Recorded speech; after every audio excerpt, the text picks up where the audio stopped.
Oddaja Moj odnos do zdravja, Ljubljana TV, z vami dr. Neja Zupan.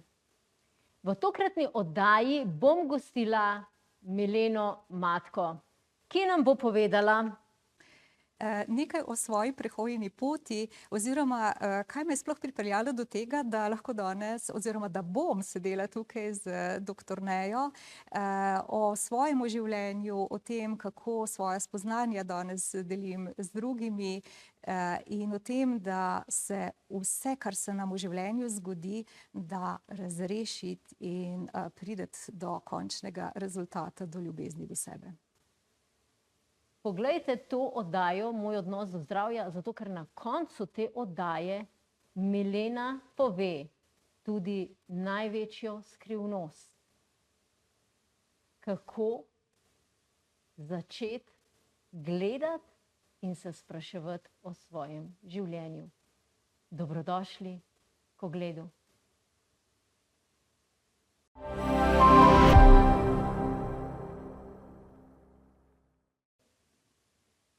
Dobrodošli v oddaji Moj odnos do zdravja. Z vami sem dr. Neja Zupan, specialistka naravnega zdravljenja. Danes sem v goste povabila Mileno Matko, intuitivno svetovalko, ki se ukvarja predvsem z razpoznavanjem različnih vzorcev v družini, v človeku in da se pravi, da se za vsako življenjsko situacijo tudi najde rešitev. Dobrodošla, Milena, v oddaji Moj odnos do zdravja.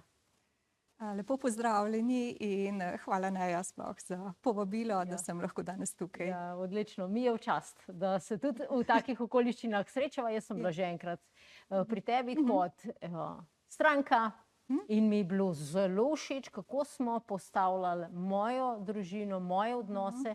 Najbolj všeč mi je bilo pa to, kako situacijo, ki se mi je z enimi drugimi ljudmi dogajala, postavila, kako se je v bistvu to odslikalo kot vzorec iz moje osnovne družine. To me je najbolj takrat fasciniralo. In me zanima, kdaj si prišla v stik s temi vsemi metodami, ki jih delaš s pristopi. Ja, v bistvu se je nekako moja pot začela tam okrog 30. leta. In sicer sem začutila v sebi eno, kako vem, lahko bi rekla temu praznino ali pa neke vrste nesmiselno življenje. Čeprav je bilo na videz moje življenje dosti lepo, takrat sem imela redno službo, v kateri bi bila lahko praktično do konca življenja oziroma do upokojitve. Takrat sem že tudi zaključila magisterij, potovala sem, to je tudi ena mojih velikih ljubezni, ampak navznoter pa ni bilo zadovoljstva. In potem se je začelo moje življenje odvijati v tej smeri, da sem se začela poglabljati vase. Ampak vse te, bom rekla, metode in načini, ki jih zdaj uporabljam pri svojem delu in tudi v prvi vrsti zase, so pa potem mogoče nekje kakšne 10 let kasneje sem zares tako zelo intenzivno se začela s tem ukvarjati. Se pravi, če primerjaš Milena prej pa Milena zdaj, kakšne so spremembe v teh dveh osebah? Navzven mogoče niti ne kaj posebnega, navznoter pa sploh težko opišem to razliko med Mileno prej pa Mileno zdaj. V prvi vrsti sem veliko bolj sploh lahko, če tako rečem, hvaležna, da živim, da obstajam. Nenazadnje tudi to, da sem tukaj, da sem v Sloveniji, in nasploh popolnoma drugače gledam zdaj na življenje, na vrednost življenja in na obstoj na tem lepem planetu. Veliko več sreče je v meni, veliko več miru, zadovoljstva in enega tazga notranjega občutka, da sem res naredila nekaj pomembnega. Odlično. Pri meni je recimo bilo, če pogledam Neja pred, ne vem, 40 leti pa Neja danes, ona Neja tudi pod razno ne bi mogla tukaj sedeti in se pogovarjati na televiziji, pa snemati, pa ljudi imeti kot goste. ker bi se skrila nekam in tudi nič ne bi rekla, ker ne bi nič se spomnila, ker itak bi imela čist megleno glavo in ne bi mogla čist nič reči. Potem bi nekaj rekla, potem bi jo nekaj zablokirali, pa potem bi jo bilo sram, potem bi čutila občutke krivde, kaj kvazi narobe rekla, pa narobe vprašala, pa ni bilo perfektno, pa ni bilo dosti dobro, pa ne bo to dobro zvenelo pri ljudeh in tako naprej. Skratka, tista Neja bi to dočim danes. Jaz v bistvu se pogovarjam tukaj samo na način, da smo kot prijatelji, da vsak pove tiste stvari, ki so v življenju pripeljale do dejanske globoke spremembe. Katere tehnike si pa prakticirala, da si prišla, zdaj si rekla, do tega notranje zadovoljstvo, izpolnjenost, ena sreča, notranji mir.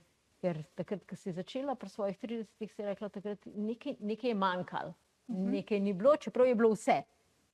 Ja, navidezno je bilo vse. Znotraj mene pa ne morem reči, da ni bilo nič, ampak to ni bilo prepoznano. Nisem znala tega, kdo sem, zakaj sem tukaj, tega se nisem zavedala. Ni bilo sprejemanja tega, ni bilo sploh prepoznavanja tega. V bistvu začelo se je čisto preprosto. Prvi pomemben korak je bil to, da sem začela hoditi na sprehode v naravo. Ker jaz sem v tistem obdobju zelo veliko časa preživela v službi, ker sem delala na enih zahtevnih projektih, ki so terjali veliko mojega časa. In potem enostavno sem velikokrat tudi prišla samo domov, šla spat, zjutraj vstala in kar v enem trenutku sem začela, takrat sem še živela pri starših, no moram celo zgodbo povedati, in smo imeli doma enega družinskega psa, enega mešanca in enega lepega dne sem rekla, če sem zdaj tega psa spustila in greva midva lepo hoditi. Tako da bom rekla, prvi korak vrnitve nazaj k sebi, ali pa sploh k sebi, če temu tako rečem, je bil spet stik z naravo. Jaz imam drugače, ne vem, obožujem rože in že samo to, recimo, da sem šla po poljih, po travnikih in vse to cvetje opazovala, me je že začelo v bistvu nazaj polniti. Je že, bom rekla, moje srce spet začelo utripati nekako v ritmu veselja, ljubezni in smisla, da živim. Potem od tam naprej je pa tisto, kar mi je spet zelo veliko pomagalo, je, da ko sem naenkrat začutila, da imam polno glavo raznih misli in nekih spominov, ki so se začeli tako popolnoma spontano odpirati, da sem začela pisati. In to tehniko še danes uporabljam. Enostavno, ko začutim nekaj v sebi noter, vzamem v roke svinčnik in papir in potem prosto pustim, da gre. In to je ena, zame osebno, za stik s sabo mi je to ena najboljših, bom rekla, metod in tako naprej. Potem so pa prišle v moje življenje tudi razne delavnice oziroma, bom rekla, duhovni učitelji, vodniki, kakorkoli to imenujem. Ogromno sem tudi knjig prebrala, ker v tem tudi uživam in to je bil svoj čas, kar eno knjigo za drugo, in vsaka mi je ogromno prinesla. In vzela sem tisto najboljše, in kar sem vedela, da je nekako usklajeno z mano. Tako da potem so bile pa, se pravim, različne metode, različne tehnike in nekako skupek tistega najboljšega potem danes tudi uporabljam, ko delam z drugimi ljudmi.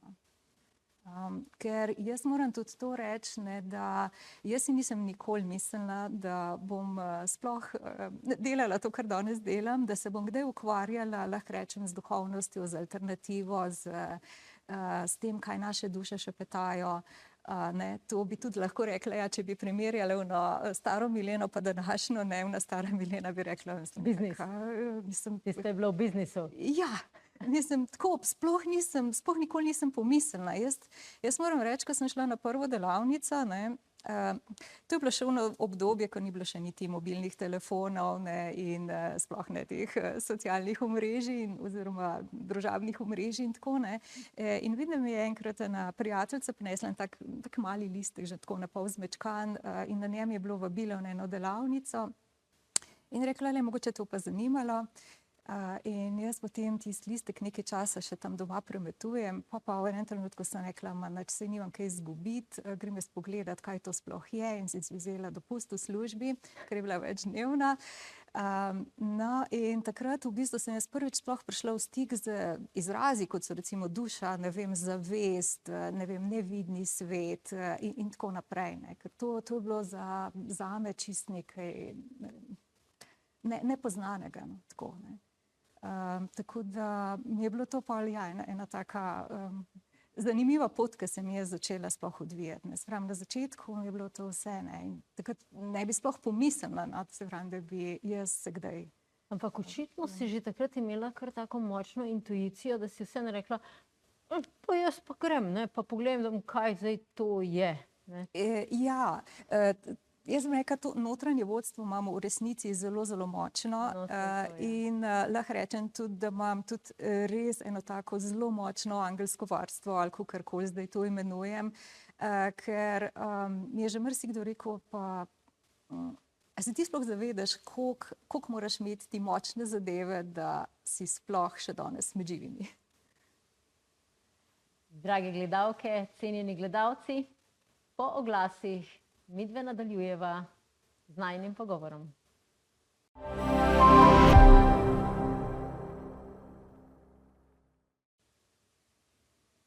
Rekla si, da ti tudi drugi pravijo, kako imaš dejansko močno angelsko podporo za seboj. Kaj se je pa takega dogajalo, recimo, da morda te ne bi bilo več, pa so te obvarovali? Prvo je definitivno moje otroštvo, ker jaz bom tako rekla, jaz sem si res izbrala tako težko okolje. Sploh pa za to mojo dušo, no, če temu tako rečem, ne, kjer je bilo res tako kmečko okolje, kjer veliko tudi alkohola, nasilja raznovrstnega, ne, in to je bilo kar izziv iti skozi vse, ne. In tudi meni je zanimivo, no, da mi je enkrat en šaman, pri katerem sem bila na delavnici, me je tako pogledal, pa je rekel, a veš, Milena, ti si v prvih 7 letih oziroma nekje do vstopa v šolo predelala toliko stvari, ki mogoče nekateri potem rabijo celo življenje, ne. In jaz takrat tega sploh nisem razumela, ne. Jaz sem ga tako začudeno gledala, o čem mi zdaj govori pravzaprav, ne, kaj bi mi rad s tem povedal. Ampak je šele zdaj, ne, ko gledam nazaj to svoje življenje, ko se oziram po prehojeni poti, ne, v bistvu lahko razumem, ja, in lahko vidim en kup zadev, ki se mi je zgodila, ne. Tudi, ja, jaz moram recimo reči tudi, da, ne vem, sem imela prometno nesrečo, ampak se mi ni popolnoma nič zgodilo, ne. Se je avto prevrnil, ampak jaz sem čisto ven prišla, ne. Pol so bili tudi taki izzivi, recimo, če smo že ravno pri vožnji z avtom, ne, sem se enkrat peljala iz službe domov in je tako skozi možgane prišel res močan ukaz, ne vem, zapelji pod tovornjak, na primer, ne. In kup takih stvari, ne, ko če ne bi imela res tistega, bom rekla, stabilnega vodstva v sebi noter, vprašanje, kaj bi bilo z mano. Da bi tudi zapeljala noter. Ja, lahko, ne. Ja. Saj potem sem se, mislim, ko sem se pripeljala na parkirišče, ne, sem se tako, bom rekla, ene pol ure tresla, kaj je to sploh bilo, ne, in potem sem šla, ja, tako analizirati noter, od kod je to sploh prišlo, zakaj, recimo, taka informacija in tako, ne. Ampak ja, to je tisto, kar jaz pravim, vse se nekako da rešiti, iz vsega se nekako da priti na koncu ven, no. Ja, zelo zanimivo, ko si omenila tudi te avtomobilske nesreče. Jaz sem imela 2 leti zdaj nazaj. Avto je šel na polovico, noter v kabini smo bili vsi v redu. Ja, tako da Ja. božje varstvo za to, kar počnemo konec koncev, ne. Jaz to tako gledam, da Ja. in jaz tudi ljudem svetujem veliko delati na sebi, raziskovati sebe, iskati svoj notranji mir in potem se vse okrog tudi v težkih okoliščinah umiri. Ja. Ja. Ker saj, jaz tako lahko rečem, pri svojem delu vedno nekako začnem pri temeljih, In to so v prvi vrsti primarna družina in družinski vzorci, ne. In velikokrat vidim res potem po odzivih ljudi, ki pridejo, ne, da ja, ko najprej ta prvi mir vnesemo, ne, se pravi, ko vnesemo ta mir v najbolj tiste osnovne odnose, ne, kot je odnos mama, oče in potem otrok in potem še, če gremo še po prednikih, ne, je potem že ogromno nekega miru in razumevanja, ne. In potem, ko nadaljujemo, recimo, ne, če imamo družino, ko vnesemo spet nek mir še v odnose, ki jih imamo mi s svojim partnerjem, otroki in tako naprej, ne, je že spet eno ogromno področje notranjega miru in razrešitve, ne. In potem se to nadaljuje in se prenaša ponavadi v službeno okolje in tako naprej, ne. Tako da res lahko potrdimo eno tako lepo Konfucijevo misel, ne, da če hočemo mir v svetu, moramo začeti, moramo pri sebi, v svojem srcu začeti, ne. Ja, ja. Delaš tudi te družinske postavitve. In kako vidiš, kako se ta mir, recimo, ki nastane v enem človeku, potem lahko širi tudi na druge ljudi? Zelo zanimivo mi je, recimo, kadar pride tudi cela družina, ali pa da recimo pridejo, mi smo primere, ko na primer je prišla vnukinja, mama in pa babica, ne, se pravi tri v bistvu generacije žensk, ne. In ko je recimo babica delala, je bilo zelo neverjetno videti, kako je na primer vnukinja začela, ne vem, kašljati, ker smo razreševali neko zadušenost recimo in neizrečene misli in besede v družinah in tako bom rekla razne družinske skrivnosti, v katerih se ne sme govoriti in tako naprej, ne. In to je bil že en tak čist direkten pokazatelj, ne, recimo, ko je ena delala v družini, ne, kako se je pri drugi začelo odvijati takoj, recimo, ne. Ali pa velikokrat se tudi zgodi, ne, da na primer sta starša na svetovanju oziroma na teh družinskih postavitvah in otrok doma, ne vem, potem babica kliče, ali pa če je neki otrok še majhen, da je v varstvu, ne, pa nekdo pokliče, ne vem, otrok je pa zdajle recimo vročino dobil v tistem trenutku oziroma v tistem obdobju ali pa kaj podobnega, ne. Tako da so res tudi taki zunanji pokazatelji, da takoj, ko nekaj spremenimo, se v bistvu začenja odvijati, ne. Meni je tudi zanimivo že to, ne, da velikokrat mi ljudje rečejo, ko pridejo, ne, recimo se dogovorimo za nek termin, in potem, ko pridejo k meni in k mojemu sodelavcu, rečejo: Milena, a si ti že kaj delala na meni ali pa na nas, ne? Pa jaz pravim: ja, nič kaj posebnega, ne. Pa pravim: zakaj? Ja, zaradi tega, ker se je že nekaj začelo dogajati v službi, so spremembe, ravno to, kar sem recimo hotela ali pa hotel danes izpostaviti, ne, ali pa sva se, ne vem, z možem usedla, pa sva se že nekaj pogovorila in tako naprej, ne. Se pravi, smo res tako povezani tako v energijah in ko se za nekaj odločimo, se začnejo stvari že odvijati in že razreševati, ne. Ja, to je res zelo zanimivo. Čisto enake izkušnje imam tudi jaz. Preden ljudje pridejo k meni, se začnejo stvari razreševati, zato ker ko se odločiš, se stvari začnejo že na višjih nivojih spremenjati. Pa me zanima recimo vsa ta znanja, ki si zdaj rekla o notranjem miru, kako so se pa to zdaj kazala v tvoji osnovni družini, ko si prinašala vsa ta znanja. Jaz lahko rečem, midva z mojim očetom, midva sva bila ke pes pa mačka, ko sem bila jaz otrok. To je bilo, skozi je bilo nekaj. Potem, ko sem jaz začela intenzivno na sebi delati, in tudi mojo notranjo napetost v zvezi z njim v varnih okoliščinah sproščati, se je odnos začel spreminjati. In danes lahko rečem, da se popolnoma dobro razumeva. In da ni več tistega trenja in da tudi on, ni bilo variante, da bi prišel do mene pa rekel: rad te imam, ko sem bila jaz otrok. Ali pa, lej, kako ti lahko pomagam. Ni bilo variante. Danes je to čisto vse normalno.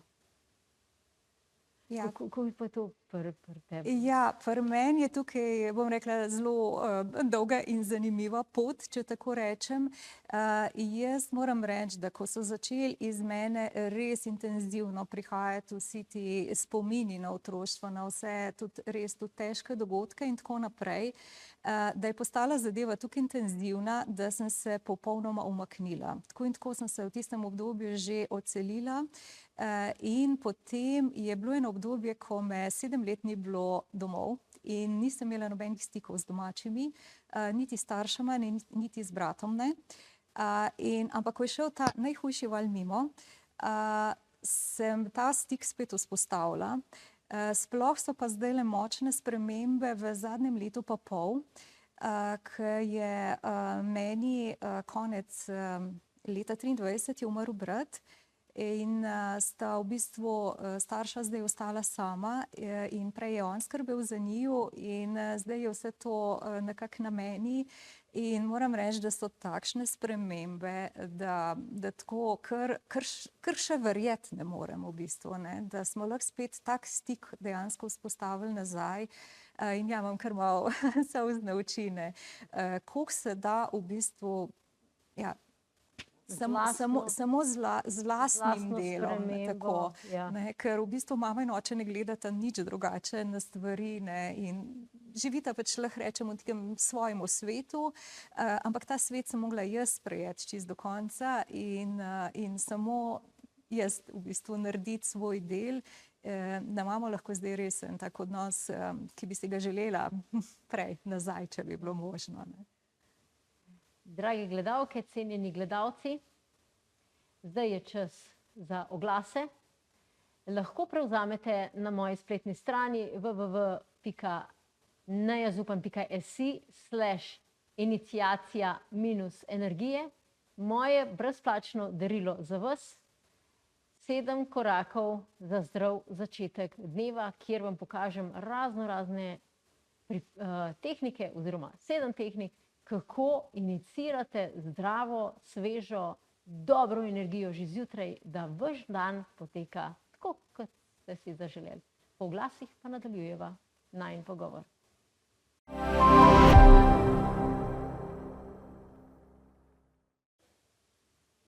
Govorili so o tem, kako kot sami naredimo spremembo, se spremenijo stvari okrog nas. In me zanima, od katerih misli, prepričanj, identitet si se ti v svojem življenju poslovila, da se zdaj dejansko v tvojem življenju odnosi čisto drugače odvijajo, kot so se odvijali v preteklosti. Jaz sem imela mogoče največ težav in še zdaj se učim na tem, postavljati meje in recimo reči ne. Takrat, ko zares začutim, da je treba reči ne, no. In tukaj sem imela svoj čas, daleč največ teh izzivov in tudi kako povedati resnico oziroma kako povedati tisto, kar znotraj čutim, ne.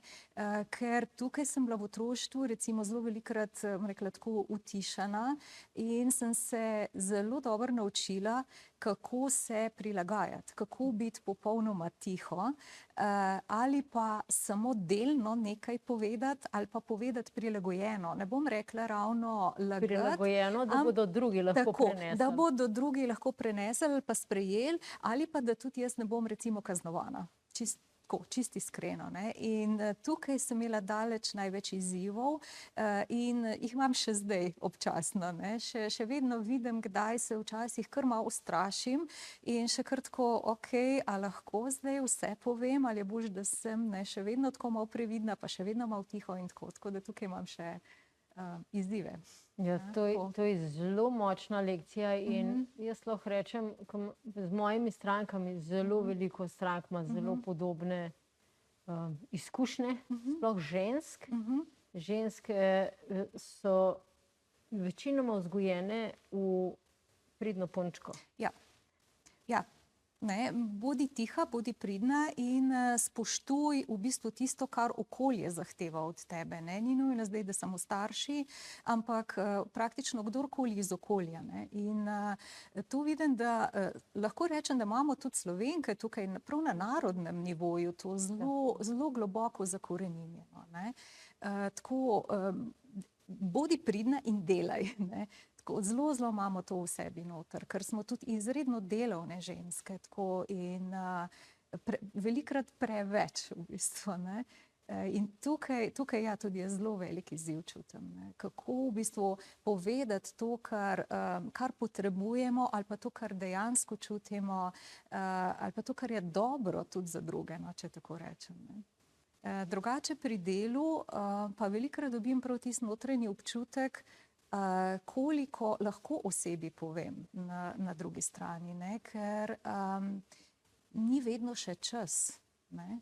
In je tukaj pa, ne vem, tukaj imam pa res tudi en tak dober notranji občutek, tako, kakorkoli zdaj to imenujem, ali intuicijo, ali kakorkoli že, se pravi, do kam, ne? In koliko v določenem trenutku. Ja, to je v bistvu tudi, ko sami delamo, ne, stvari pridejo do nas toliko, kar jih mi v tistem trenutku zmoremo in kakšni rečejo, ja, pa je bilo preveč, pa ne, samo toliko se je odprl, kolikor je oseba sposobna v tistem trenutku predelati. Zdaj pa, ali bo predelala ali ne, je pa zelo odvisen tudi od osebe, ali se bo spustila, pa dejansko naučila lekcijo. Tudi tako, ker, ne vem, jaz gledam tako, ker recimo osnovna šola, se učimo pisati, brati, ali bomo doma potem prakticirali, zato da bomo znali brati pa pisati, ali pa pač ne bomo prakticirali, pa bomo rekli, to je pretežko za nas, bomo še 10 let počakali, ne, ja, kaj se bo zdaj zgodilo, ne. Ja, ker jaz velikokrat tudi rečem osebam, ne, da v bistvu delo se začne šele takrat, ko odidejo od mene, ne, ko v bistvu se zaprejo vrata prostora, ne, v katerem smo skupaj, takrat se v bistvu šele začne. Ne, ja, zato ker ti odpreš, kaj se je dogajalo, pa mora posebej predelati. Ja, jaz dam nek okvir, neke usmeritve, tako ja, odprem vrata, potem je pa treba stopiti noter, pa tudi kakšne konkretne spremembe narediti, ne, ker če pride recimo zelo jasna informacija, ne vem, da je čas razmisliti na primer o zamenjavi službe, ali pa govorimo o zamenjavi okolja, potem je to treba narediti, ne. Drugače nima učinka. Ja, drugače se bo to kar naprej ponavljalo v raznih oblikah. Ja, ali pa če je nekdo zelo jezen, potem se je treba s to jezdo ukvarjati, ne, je treba nekam iti v varno okolje in to jezo začeti izražati, sproščati, na kakršenkoli način že, ne, potem so rezultati, potem so spremembe. Je običajno, da pride več članov družine k tebi na svetovanje naenkrat, ali bolj posamezniki pridejo? Zdaj večinoma so bolj posamezniki, se pa velikokrat odločijo tudi recimo pari, oziroma da pride ta mož pa žena in tako naprej, no. Je pa velikokrat tako, no, da pridejo najprej tudi ženske malo pogledati, ne, kaj se kaj dogaja, potem pa navdušijo, ne, še svoje partnerje doma ali pa druge družinske člane. Največkrat pa ne z besedami, ampak s tem, ko vidijo, da so res neke konkretne spremembe in si pol rečejo, okej, grem pa še jaz malo pogledati, ne, kaj se tam dogaja, ne, ker in to se je že večkrat zgodilo tudi na tak način, ne. Ali pa prideta recimo vsak zase, ne, mož posebej, žena posebej, pa prideta na primer še skupaj, ne, ker je tudi čisto drugačen pogled in razumevanje tudi pol, kaj se enemu pa drugemu dogaja, če sta oba naenkrat, ne. Mogoče kakšen primer, kako se je to v kakšnih zgodbah dogajalo? Pa kakšni so bili potem rezultati doma v družinah? Mogoče ravno zdajle mi je pred, ne vem, kakšen teden dni nazaj mi je pisala ena, ki je bila tudi, sta bila oba z možem pri nama, ker jaz to delam skupaj s sodelavcem Jernejem, no, in sta bila oba pri nama. No, in mi je potem napisala, da se res iz srca zahvaljuje, ker sta se zdaj končno začela z možem pogovarjati, ne. Da prej sta kar se nekako zavila v molk in tiščala stvari, ne, tisto, kar jima ni bilo v redu, sta sta iskala neke izhode in se o tem nista pogovarjala, ne. In mi je zdaj prav napisala, da prvič vidi, kaj to pomeni, če ko pride do nekih težav ali pa nesoglasij ali pa sploh, ker imata majhne otroke, ko je veliko dogajanja, da zdaj znata oziroma sta se začela pogovarjati in da kako zelo je srečna, ker je veliko več miru in tudi hčerke so se umirile. Ne, tako veliko manj, recimo, je tako prav napisala, je, ne vem, pregovarjan zvečer, ko je treba iti v posteljo, ko tisto rutino vsakodnevno in tako naprej. Reka, da včasih je bilo tako, je tudi uro pa pol trajalo, preden sta vse tri spravila v posteljo, zdaj gre pa hitreje. To so čisto taki konkretni primeri. Zdaj se približujemo najnemu koncu najnega pogovora tokrat. Kaj je tisto, kar bi res svetovala našim gledalkam in gledalcem, kakšno pomembno stvar ali pa tisto prvo stvar, kaj naj začnejo? Ja, ti si začela s sprehodi, jaz tudi mislim, da sprehod je tista prva stvar, ki ven je to naravo se povezati. Ampak potem, kako sebe začeti odkrivati, ker povedala si kar nekaj res zelo koristnih rezultatov oziroma pomembnih rezultatov dela na sebi. Jaz bi rekla, da prvo si je sploh zanimati se začeti, kdo jaz sem, spraševati se. Jaz pravim, kot tak majhen otrok, ki ga vse zanima. In se pravi, jaz bi začela prav s temi vprašanji. Zakaj živim? Ali pa recimo, ne vem, zakaj imam neke izzive z zdravjem, zakaj me boli koleno, zakaj se je pojavil, ne vem, rak, na primer, ali pa ja, zakaj so težave v partnerstvu, ne vem, zakaj ima otrok učne težave, zakaj sploh živim in tako naprej. Da začnemo s temi najbolj osnovnimi vprašanji in potem slej ko prej nas življenje pripelje do tega, da pridejo tudi odgovori in da vsak najde neko svojo pot, kako sebe spoznavati, kako ne nazadnje imeti sebe rad. In živeti tisto, kar je usklajeno z našim srcem, z našo dušo, z našim smislom, da smo sploh v tem življenju in na tem planetu in v tej lepi Sloveniji. Kako lepo si to zaključila. Začela si s tem, da si svoje popotovanje začela iz svojega notranjega nezadovoljstva in kako tudi drugim želiš, da spoznajo sebe in da zaživijo tisto, kar so oni sami prišli in kar začutijo, kar jim prinaša notranji mir,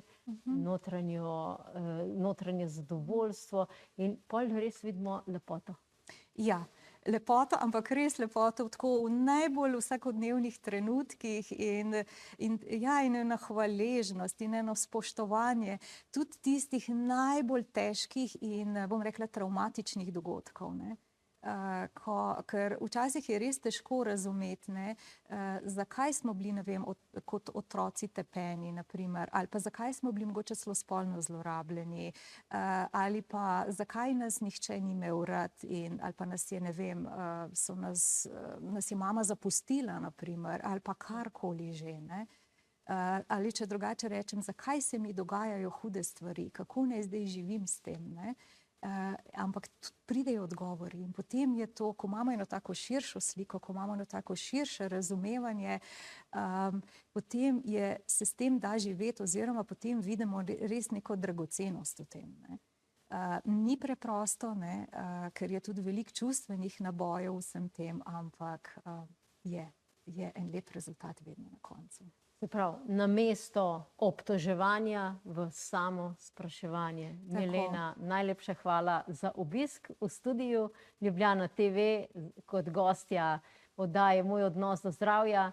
Vas, dragi gledalci, čudovite cenjene gledalke, pa vabim, da prevzamete moje darilo na www.iniciacija-energije, kjer sem pripravila posebno e-knjigo s 7 različnimi praksami za res fenomenalen začetek dneva in po začetku dneva se dan pozna. Tako da se vidimo v naslednji oddaji Moj odnos do zdravja.